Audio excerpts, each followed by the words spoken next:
9월 18일 화요일장 정리하겠습니다. 이 종목은 대체 왜? 7개의 종목이고요. 첫 번째 대북 관련주 짚어보겠습니다. 내일까지 이어질 남북정상회담 이 이벤트와 관련해서 주식시장의 이 반응이 예전과는 참 다릅니다. 시멘트, 건설, 철도 다소 쉬어가는 분위기가 역력하고요. 오늘은 관련한 이슈와 함께 좀 움직이는 쪽이 지금 보시는 누리플랜, 삼용물산, 포스코엠텍, 샘표 등등입니다. 평화공원이 조성되면 이런 종목이 수혜를 받을 것이다. 앞서 살펴본 종목들. 그리고 북한의 인프라가 구축되면 수혜를 받을 것이다. 북한에 간장 필요하지 않겠나 하는 북한 창업주가 북한 출신입니다. 샘표가 또 오늘 시장에서 강세였는데 오늘은 지금은 또 하락으로 급반전되는 모습을 나타내기도 했네요. 변동성이 굉장히 큰 종목들의 움직임 확인 한번 해보고요. 신라젠을 보겠습니다. 바이오주들의 상승세, 오늘 사실 장 초반만 보더라도 주춤할 줄 알았는데요. 점점 상승폭을 키우는 종목들이 좀 제법 많이 보이더라고요. 신라젠이 오늘까지 5거래일 연속의 상승인데 외국인들의 수급 괜찮고요. 7월 말쯤에 저점을 형성하고 한 2달 정도 올라서는데 7월 저점 대비해서 주가가 또 2배 이상 올라버렸습니다. 95,800원대 현재 진행되고 있습니다. 주가가 바닥에서 계속 맴돌던 현대백화점도 오늘은 좀 강한 반등이 나오는데요. 3% 가까운 반등으로 99,400원대까지 올라 있습니다. 명품, 그리고 리빙, 또 식품 쪽의 판매가 잘 이루어지고 있고요. 또 9월에 추석 선물 세트 판매량 많이 집계될 것이고 3분기 실적 잘 나오지 않겠는가 하는 시각입니다. 어제보다 2.79%의 상승입니다. 좀 많이 떨어지거나 좀 주가가 부진한 종목들은 그래도 이 반등의 기회가 좀 오곤 하는데요. LG전자에게는 기회가 언제쯤 찾아올까요? 올해 정말 많이 빠지고 있지요. 오늘도 4% 가까운 하락으로 진행되고 있고 13개월여 만에 7만 원 선까지 이탈됩니다. 각종 사업 부분에 대한 우려감이 좀 더해지고 있는 상황인데요. 69,100원대까지 놓여 있습니다. 전략 어떻게 짜면 될지 살펴보도록 하겠습니다. 롯데정보통신이 오늘장에서 4%대의 상승 지금도 이어나가고 있습니다. 그룹 차원의 투자가 공격적으로 진행될 것이고 해외 진출에 대한 기대감도 반영되고 있는데요. 34,950원 선 지금이라도 투자해도 될지 챙겨보도록 하겠습니다. 면세점주들의 상승세가 이어지고 있습니다. 그 가운데 신세계가 상승폭 더 키워놓네요. 6% 넘는 상승으로 진행되고 있고요. 두산 3%대, 현대백화점도 11월부터는 이제 면세점 관련주라고 볼 수 있겠네요. 3% 가까운 상승 앞서서 살펴봤고요. 우리나라는 이제 추석 연휴에다가 개천절, 한글날까지 이어지며 꾸역꾸역 집어넣으며 이제 황금 연휴라고 볼 수도 있을 것이고 중국의 중추절, 국경절, 이 면세점 관련 업체들 중국인 잡느랴, 내국인 잡느랴 홍보 열띠게 하고 있습니다. 관련주들 전략 챙기겠습니다. 전기차 관련주, 오늘 콘덴서 관련주 가운데서는 삼화전기가 13%, 삼화콘덴서 3% 좋은 움직임 보여주고 있고요. 그 외 종목들도 한번 볼까요? 다른 종목들 가운데서도요. LG화학, SDI 큰 종목들도 움직이고 개별 자그마한 종목들도 2차전지 관련주도 튀는 종목들이 몇몇 보입니다. 이제는 단순히 기대감 때문이 아니라 수익 추정에 기반한 2차적인 본격적인 주가 상승 사이클에 진입했다는 분석인데요. 챙겨보도록 하도록 하겠습니다. HL인베스트먼트 주보람 팀장과 함께 오늘은 말씀 나누겠습니다. 팀장님 어서 오세요. 안녕하십니까? 네, 안녕하세요. 오늘은 전기차로 먼저 시작을 해볼까 합니다. 사실 이 시간을 통해서 이거 굉장히 많이 짚어봤거든요. 팀장님의 시각은 어떠신지. 이게 상승세가 그치질 않습니다. 어떤 관점이세요? 네, 우선 사실 전기차 같은 경우에는 말씀하신 것처럼 상승세가 멈추지 않고 있는 상황인데 상당히 좋은 상황이다라고 좀 말씀을 드릴 수가 있을 것 같아요. 사실 전기차들이 그동안 강세를 많이 보이지 못했는데 최근에 다시 좀 강세를 보일 수 있는 요인들은 디젤 게이트도 좀 있었던 것 같고요. 파리 기후 협약 이런 이슈들이 좀 상당히 많이 있었는데 최근에 국가별로 내연기관 자동차 판매 금지 법안들이 속속들이 상정이 되고 있습니다. 그에 따라서 이러한 분석이 나오면서 이제 상승을 하고 있는 상황이고요. 배터리셀 장비, 소재주들 이런 종목들이 모두 상승을 하고 있고 내연기관 이제 판매가 금지가 되면서 2차 상승기에 돌입을 했다는 그런 분석들이 나오고 있습니다. 그에 따라 상당히 상승을 하고 있는데 사실 전기차주들 같은 경우에는 2009년에도 한번 상승을 했었던 그런 전력들이 있었습니다. 그때 이제 상승 사이클을 한번 보면 뭐 메이저 자동차 업체들이 전기차를 생산을 하겠다라고 하는 부분들도 있었고 그에 따라서 덩달아 높아지는 유가 이러한 부분들도 있었고요. 뭐 전방 수요 증가 이런 이슈들이 있었는데 사실 그때 전기차가 좀 가다가 꺾였던 이유는 아무래도 이후에 전기차 개발 속도가 그렇게 크게 사실 상승을 하지 못했었습니다. 아무래도 입법적으로나 정책적으로나 이러한 부분들이 기대감만 있었을 뿐이지 기대감 이후에는 어떤 촉매가 없었기 때문에 이러한 부분들 때문에 좀 약세를 좀 보였던 부분들이 있었고 지금 같은 경우는 이제 국가별로 확실히 내연기관 자동차 판매 금지 입법이 속속들이 상정이 되고 있기 때문에 실제적으로 수혜가 가능하다 이런 내용들이 나와주면서 금일 상당히 좋은 그런 흐름들을 좀 보여주고 있습니다. 지금 사실 볼 수 있는 종목들이 그렇게 많지는 않은데 뭐 상신 EDP라든지 이러한 종목들 특히 지금 사실 오늘 장 초반에는 전기차 관련주들이 상승을 좀 많이 했다가 빠지는 이유는 아무래도 실제 수혜주들이 좀 걸러지는 것 같습니다. 그에 따라서 지금까지 계속 본다면 상신 EDP나 뭐 M+와 같은 종목들 이러한 종목들을 좀 더 보시는 게 좋을 것 같고 뭐 사막 콘덴서와 같은 종목들 이러한 종목들 같은 경우에는 전기차 DC 전류를 바꿔주는 컴패시터를 만드는 종목들인데 이러한 종목들이 실제적으로 수혜가 가능하기 때문에 장 종료 막판까지도 상당히 상승세가 이어지고 있다라고 보시면 정리가 될 것 같고요.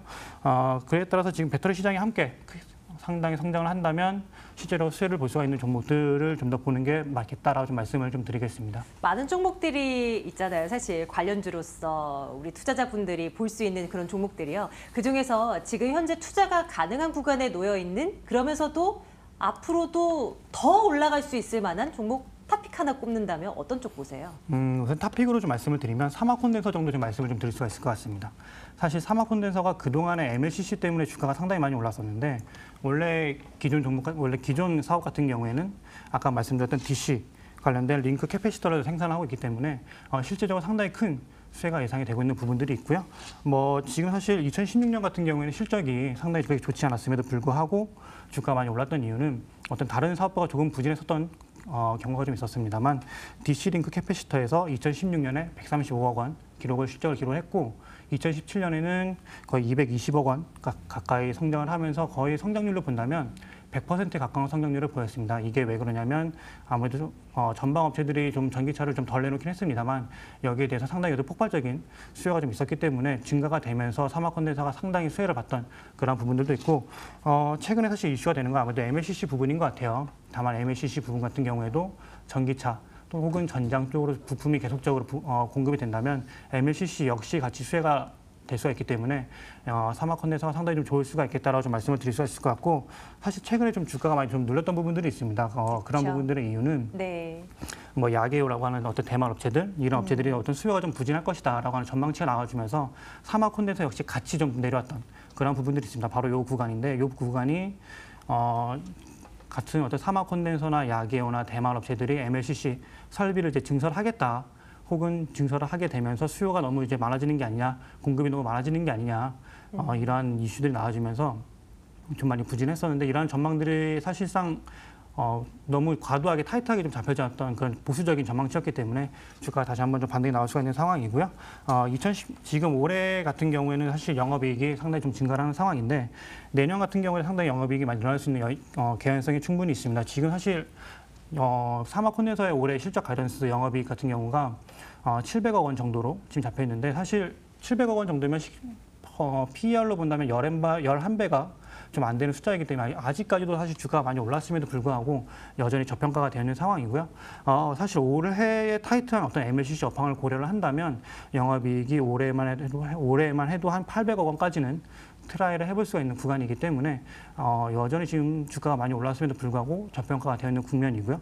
더불어서 뭐 전장 고객사, 예를 들면 델파이 같은 부분들이 있는데 상반기에 지금 델파이 향으로 이미 공급이 됐었고 하반기에는 리어 향으로 추가로 더 들어갈 수 있는 부분들이 있습니다. 그러다 보니까 영업이익이 충분히 높아질 수 있는 개연성이 있고 지금 사실 시장의 우려가 너무 과도한 상황일 때 오히려 매수를 해서 가져가는 부분들이 더 적합하겠다라고 좀 말씀을 드리겠습니다. 당연히 투자 의견은 저희가 의견을 세 가지로 나뉘어서 도장을 찍고 있거든요. 좋아요, 글쎄요, 나빠요 세 개 중에 골라본다면 당연히 좋아요로 도장을 찍어도 괜찮겠죠? 네, 좋아요로 당연히 찍어드리는 부분들이 있는 거고요. MLCC라든지 뭐 다른 업황이 상당히 좋기 때문에 그런 부분들 고려해서 본다면 상당히 좋다라고 좀 말씀을 드리겠습니다. 정말 많이 올랐었죠. 그리고 만약에 그 많이 올랐었던 그 막차를 타신 우리 투자자분들 분들도 꽤 많으실 것 같아요. 하지만 앞으로도 무궁무진하게 올라갈 수 있을 만한 종목에는 눈여겨 계속 보도록 하겠습니다. 사막 폰에서 좋아요 첫 번째로 살펴봤고요.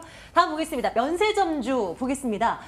스물스물 이제 올라가기 시작합니다. 그리고 오늘은 꽤 신세계 같은 경우는 상승폭이 굉장히 좀 두드러지는 모습을 나타내기도 하고요.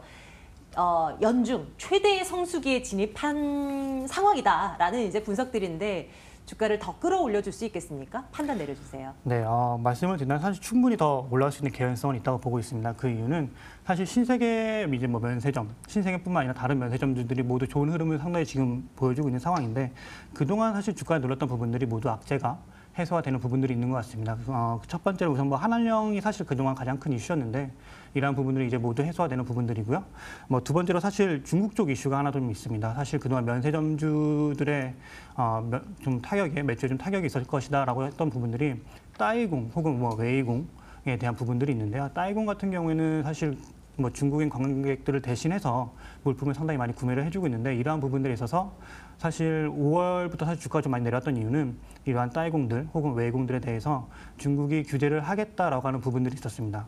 아무래도 좀 불법적인 면들이 좀 많이 있다 보니까 중국에서 규제를 많이 가하려고 했었던 부분들이 있었고 그 이슈가 나오는 이제 5월 후반이 되면서 사실 주가 많이 내렸던 부분들이 있는데 전일자로 보도자료를 좀 살펴보다 보면은 중국에서 따이공들을 합법화하는 정확히 온라인 사업자로 인정을 해주는 그런 이제 법안들이 나오고 있기 때문에 주가가 사실 가장 나올 수가 있는 부분들이 많이 있고 신세계 같은 경우 오늘 가장 큰 상승률을 보여주고 있는데 전일 이제 NDR 증권사 NDR이 있었고 여기에 대해서 내용들을 살펴보게 된다면 면세점 부분이 상당히 실적이 견조할 것이다. 라고 하는 부분들이 보고서로 나오면서 상당히 주가가 많이 올라가는 부분들이 있습니다. 다만 그 부분들이 시장의 기대치보다 상당히 좀 높아지는 부분들이 있었기 때문에 주가가 상당히 강세를 좀 보이고 있는 상황이고 그에 따라서 호텔신라나 현대백화점 역시도 같이 동반 상승을 하고 있다라고 좀 봐주시면 사실 정리가 좀 될 것 같습니다. 투자일께는 좋아요 가면 되는 거죠? 네, 좋아요로 드리겠습니다. 셋 중에서 탑픽 이것도 꼽는다면 뭘 볼까요? 가장 신세계가 사실 가장 좋을 것 같습니다. 왜냐하면 네. 신세계 같은 경우는 사실 뭐 면세점 쪽에서 가장 좋은 그런 흐름들을 보여주고 있는 상황이고 실적도 역시 개선폭이 상당히 좀 큰 상황입니다. 더불어서 뭐 이게 수수료율이라고 하는 부분들이 있는데 이게 뭐냐면 그동안 사실 면세점주들이 좀 따이공들을 많이 모집을 하기 위해서 거기에 수수료를 좀 많이 여행사에 지급을 하는 부분들이 있었는데 이러한 부분들이 완만하게 하락을 하고 있는 상황이고 명동 지점이라든지 인천 공항에서 상당히 매출액이 상당히 크게 올라오는 부분들이 있습니다. 지금 시장의 기대치보다도 상당히 많이 가장 지금 면세점주 중에서 매출액이 가장 크게 올라오는 부분들이 신세계가 이끌고 있기 때문에 신세계를 뽑는 게 가장 좋다라고 좀 말씀을 드리겠습니다. 네, 참고를 하겠습니다. 이렇게 잘 나가는 쪽도 있지만 부진한 쪽도 있습니다. LG전자 한번 살펴볼까요? 신저가 기록을 하고요. 자동차 부품 사업 부분, 또 TV 사업에 대한 부분도 경쟁이 너무 치열해서 조금은 걱정된다라는 시각들이 있습니다. 올라갈 때도 됐는데 올라가질 않아요. 자꾸 떨어집니다. 이건 어떻게 봐야 될까요? 사실 LG전자 같은 경우는 상반기에 상당히 좋은 핫했던 그런 종목 중에 하나인데 일단 2분기까지는 실적이 상당히 좋았습니다만 하반기로 들어가면서 이제 시장의 기대치에 좀 못 미치는 그런 성장률을 좀 보이다 보니까 이제 매수세가 좀 많이 빠져나가고 있다라고 좀 보시는 게 맞는 것 같고 당분간에는 아무래도 실적이 시장 기대치를 좀 하회하는 만큼 좀 더 약세가 지속이 될 것으로 좀 보입니다.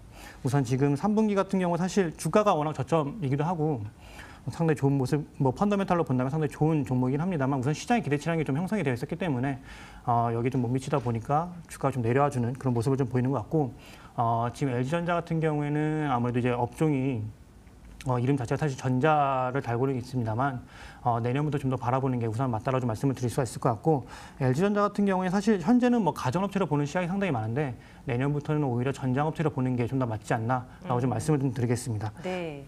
그 이유는 오스트리아 쪽 이제 헤드라이트 업체인 ZKW를 인수를 했는데 지금 사실 뭐 자회사들 LG 이노텍이나 뭐 아니면 ZKW 같은 업체들 같은 경우에는 이제 전장 쪽으로 사업을 진출을 하려고 있는 상황이고 내년이 되면 영업이익이 전장 부분이 30% 이상이 차지하게 될 것이기 때문에 지금부터는 사실 이 LG전자 체질 개선이 이루어지고 있는 부분이다 보니까 사실 주가가 좀 내려오는 부분들은 어쩔 수가 없는 것 같습니다. 다만 내년부터는 오히려 어떤 가전이나 전자 업체가 아니라 전장 업체로 이제 시각이 좀 바뀌게 된다면 주가가 다시 한번 반등할 수 있는 요인들이 충분히 있을 것 같고요. 지금 사실 LG전자 같은 경우 3분기 실적이 많이 좀 부진합니다. 컨센서스가 지금 약 700억 원, LG이노텍을 좀 제외를 한다면 LG전자 순수 이 영업이익이 한 7천억 원 정도 잡혀 있는데 환율의 변동성이 없다면 이 수치는 크게 변동이 없을 것 같습니다. 다만 시장의 기대치가 그 이상으로 이미 형성이 되었기 때문에 3분기는 실제 상당히 좀 부진하면서 주가가 좀 더 내려올 것으로 예상이 되고 있는 상황이고요. 4분기 같은 경우에는 사실상 이제 ZKW 실적이 좀 반영이 되면서 내년에 실적이 나오게 되면 충분히 반등 여력이 있다. 다만 그때까지는 좀 더 지켜보는 의견이 맞다라고 좀 말씀을 드리겠습니다. 그러면 투자 의견은 한 중립 정도로 가는 게 나을 것 같네요. 네, 글쎄요 맞습니다. 정도로 도장을 찍고 LG전자 마무리하겠습니다. 지금 그럼 세 종목 살펴봤는데요. 가장 강하게 얘기를 해주신 쪽이 2차 전지, 전기차 관련한 것 같아요. 탑픽 아까 사막 콘덴서 말씀 주셨는데 이걸로 내일 탑픽으로 가도 되겠습니까? 네, 사실 사막 콘덴서가 가장 탑픽으로 좀 말씀을 드릴 수가 있을 것 같아요. 네. 앞으로도 눈여겨보도록 하겠습니다. 3시 28분 지나고 있고요. 오늘 장 어떻게 마무리가 되는지 안신 앵커와 함께 정리하겠습니다.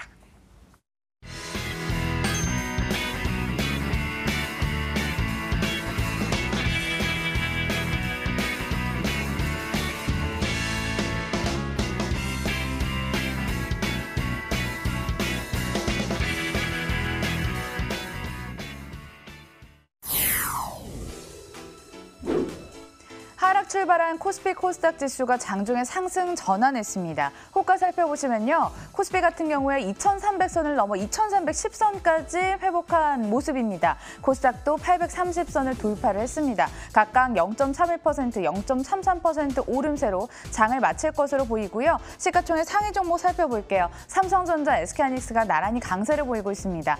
외국계 증권사 매수 창구에 이름을 가득 올리고 있습니다. 삼성바이오로직스 4%까지 올라가면서 드디어 50만 원을 회복을 했습니다. 긍정적인 상승 동력을 유지할 것이라는 긍정적인 또 호평도 있었습니다. 코스닥 시가총액 상단 살펴보시면 닷새째 오르고 있는 신라젠 살펴지고요. 포스코캠탱 장중에 52주 신고가 경신했죠. 또한 CJ ENM은 CJ 오쇼핑과 합병으로 시너지가 기대된다는 긍정적인 이야기 속에 2.44% 강세로 24만 8,100원에 장을 마칠 것으로 보입니다. 호가 분위기 살펴봤습니다.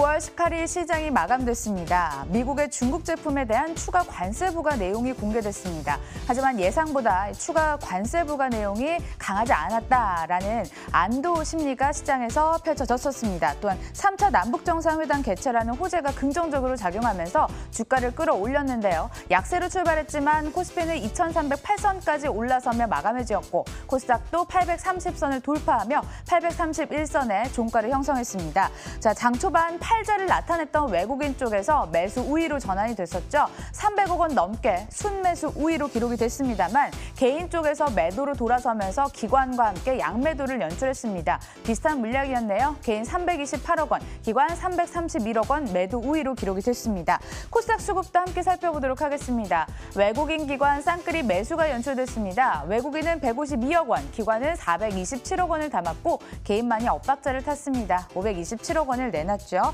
자, 이어서 섹터별로는 골판 지주 살펴보도록 하겠습니다. 어제 급락한 이후 하루 만에 강한 반등세가 나타났습니다. 신대양제지, 신풍제지 각각 0.86%, 0.72% 오름세로 돌아서면서 장을 마쳤는데요. 주가 하락이 과도했다는 분석 속에 저가 매수세가 유입된 것으로 풀이가 됐습니다. 자, 종목으로는 BH 하나 살펴보겠습니다. 애플 신제품의 초고가 전략에 불똥을 맞았었던 이 종목, 어제는 6% 넘게 하락했는데요. 다시금 그 방향을 돌려 세우면서 5% 강세 21,000원의 장을 마감했습니다. 베트남에 300억 원 규모의 시설 투자를 결정했다라는 공시와 함께 21,000원의 장을 마쳤네요. 마감 분위기도 함께 돌아봤습니다.